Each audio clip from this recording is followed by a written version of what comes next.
Hello and welcome to United Bloodline. I'm Danny. I'm Mike. He's me dad. This is me son. And we're here to talk all things Manchester United. Now, last night, where do we start? It was Champions League.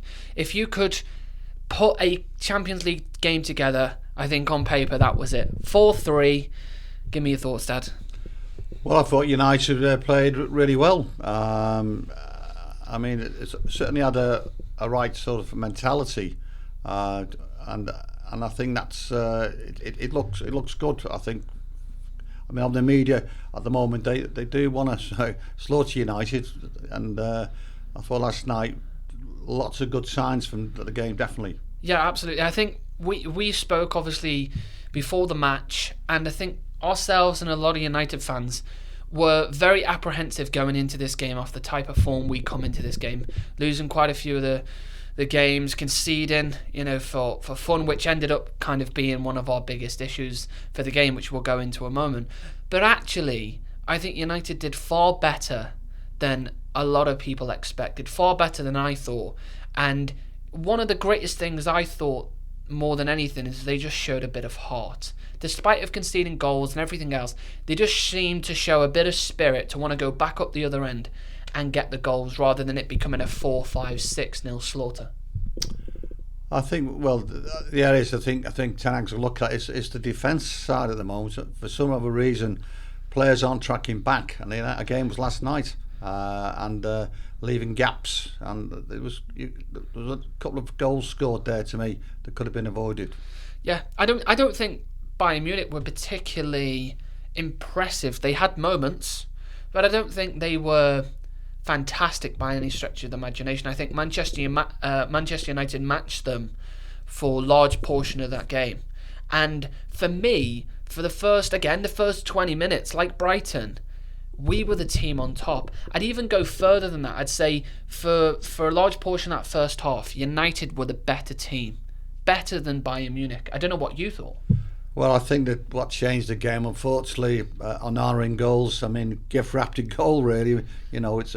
I felt sorry for the guy. I mean, to be fair, he did come out at the end of the game. I think he realised that was definitely, to me, the change. Because United up to that point were really doing exceptionally well. Yeah, and he knows that himself. Credit where credit's due. He's come out and he's owned up to it. I think that should be more of a common thing that you should see with the players. And it's not a very, very often thing that happens. It's rare and it's honest. And you need more players like that in that dressing room to show just a bit of willingness and actually hold my hands up. I made the mistake. Because like you said, United before that time were the ones on top. We should have scored. Eriksen. And that was a penalty. Before I actually go anywhere else, that was a blatant penalty. That was more of a penalty than Eriksen handball, which we'll come to in a moment. That was a penalty all day long. He goes through Palestri. He gets the ball, yes, but he goes through the back. Now, the fact he's gone through the back to get the ball, penalty. Simple as that. Simple. I don't know what you thought, but it was a penalty. Well, in Europe, you're away from home, and I don't think you always get the rub of the green, and there's a golden example. I mean, the dubious penalty. I mean, I can't believe a player heads a ball and the player's so close, Eriksen's so close, got nowhere to go. Yeah. And that had been in the Premiership, that probably wouldn't have been a penalty. No. So it's just where VAR and how people interpret it. And we know the Champions League is different to the Premier League. We know the refereeing is completely different, as we've seen in years gone by. One particular moment I remember is when Nani got sent off against Real Madrid, and we ended up losing that game because he got sent off, which was never a red card. But we know the refereeing is completely different. But besides that, I think Eriksen should have scored that follow-up. Should have finished it.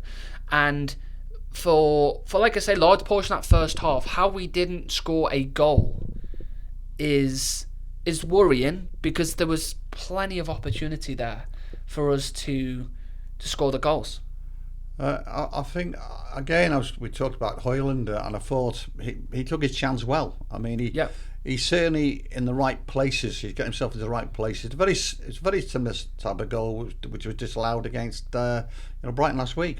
He was in that He was, 6 yard, yeah. and he just took a stab at the ball, and it's in the back of the net, and that's all you can ask a player to do. As you say, it was a poacher's goal, wasn't it? He's in and around the right areas to score the goal, and that's what you want from a striker in a Manchester United striker. Now, you mentioned before as well, because we scored 3 goals, and if you said to us just yesterday before the game, United are going to score 3 goals, any United fan would have absolutely snapped at that opportunity. But where did it go wrong? Well, again, there's 2 goals really. I mean, obviously the goalkeeper made a mistake, unfortunately, and that was number 1. And I thought the dubious penalty, and I think that's 2 goals, and it does make a big difference. Could have easily been a draw. I mean, that's and that's the fine margins. It is. I think, like you say, that penalty wasn't a penalty because Eriksen. It's not like, for me, I don't feel his arms are in an unnatural position for the movement that he's making. His arm's slightly raised, but it's not unnatural for your body to be going that way.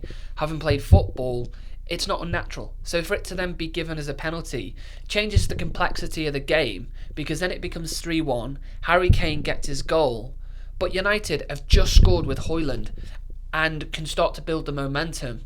And before you know it, you're then back behind another 2 goals. But I think United, to be fair though, they showed a lot of character last night, because they're always chasing the game. Like, you go 1 down, you go 2 down, and that, unfortunately, that's happened a bit United the last few games. You seem to concede a goal, regardless of how the goal was scored, or the second goal was in about 4 minutes later. So that's something the defence needs to address. Absolutely. I think we can't continue to concede goals like we are. We're leaking like a tap. It's a tap that at the moment's not been fixed.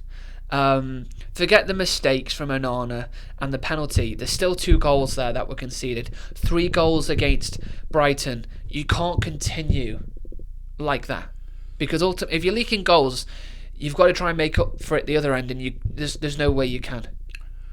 Well, I've looked at the last few games. To me, the reason these goals have been leaked, players are not tracking back with the players. As simple as that.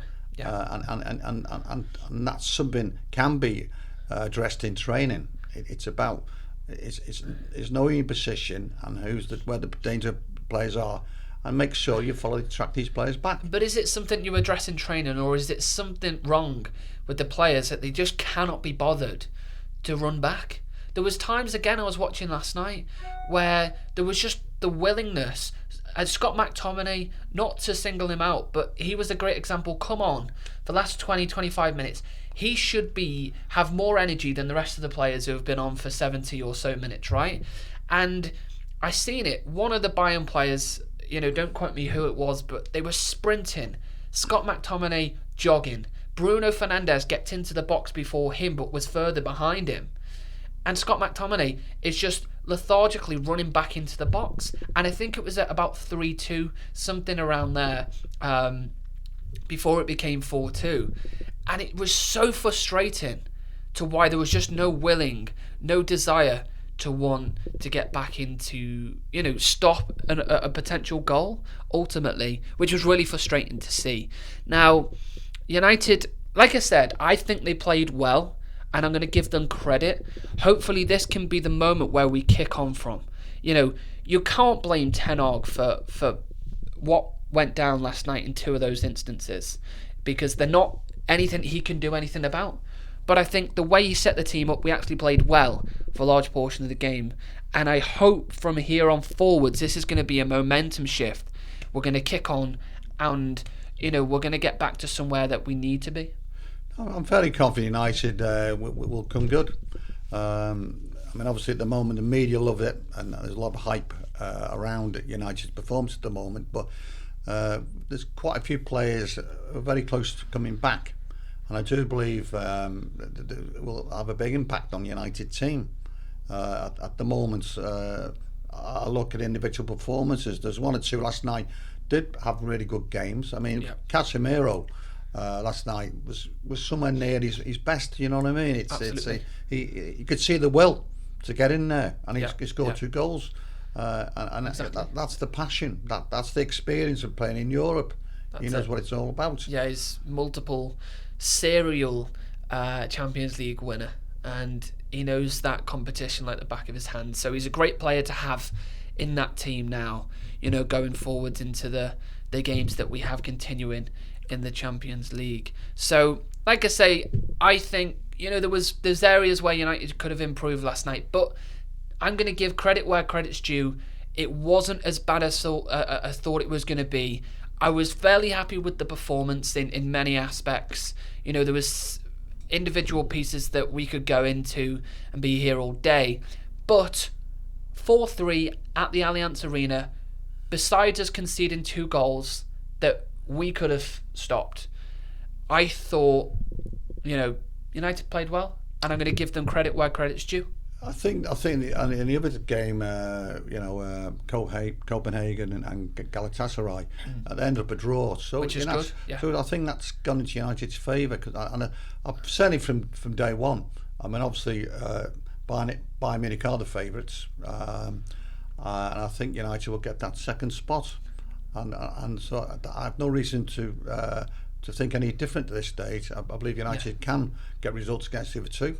Absolutely. And so we'll look back at this, and I think we've got to move on now. Yeah, stepping stone for us now, and it's hopefully that shift against a big team. Bayern Munich, you don't really get any bigger than them, and we turned up for a large portion of that game. So, I'm very happy, and we'll see how we get on in the next game. So I've been Danny here from United Bloodline. I'm Mike. And he's me dad. This is me son. And we'll see you soon.